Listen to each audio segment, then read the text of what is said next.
সম্মানিত দর্শক মণ্ডলী, আসসালামু আলাইকুম। আমাকে যে যেখান থেকে দেখছেন সকলকে জানাই আমার আন্তরিক ভালোবাসা ও অভিনন্দন। দেখতেই পাচ্ছেন আজ কোথায় চলে আসছি।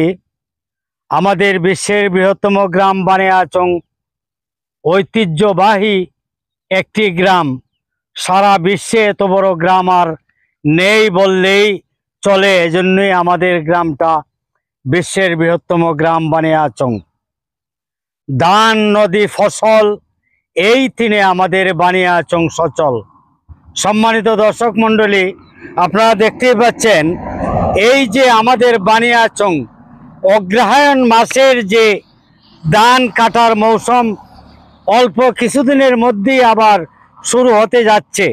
দেখতেই পাচ্ছেন কি সুন্দর ধান, বাম্পার ফলন যাকে বলে। এই বাম্পার ফলন শুধু কথাই নয়, প্রমাণও রয়েছে আমাদের বানিয়াচংয়ের ধানের বাম্পার ফলন।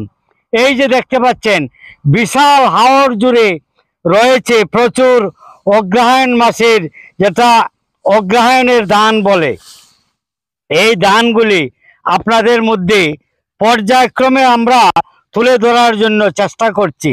তো আপনারা যে যেখান থেকে দেখছেন আমাদের বানিয়াচংয়ের ঐতিহ্য, বানিয়াচংয়ের ধান, বানিয়াচংয়ের ফসল একটু বেশি বেশি করে শেয়ার করে দিবেন। কেন দিবেন আমি আপনাদেরকে বলছি। বানিয়াচংয়ের হাওর অঞ্চল বিস্তৃত এলাকা গতিকে আমাদের বানিয়াচংয়ের ধানের শুধু ধানই নয়, বিভিন্ন ফসল বানিয়াচং হইতে বাংলার বিভিন্ন স্থানে এক্সপোর্ট হয়। মানে বানিয়াচং হইতে সারা বাংলাদেশের চাহিদা মিটিয়ে রাখার জন্য আমাদের বানিয়াচংয়ের হাওর অঞ্চল দেশ সবচেয়ে এগিয়ে রয়েছে।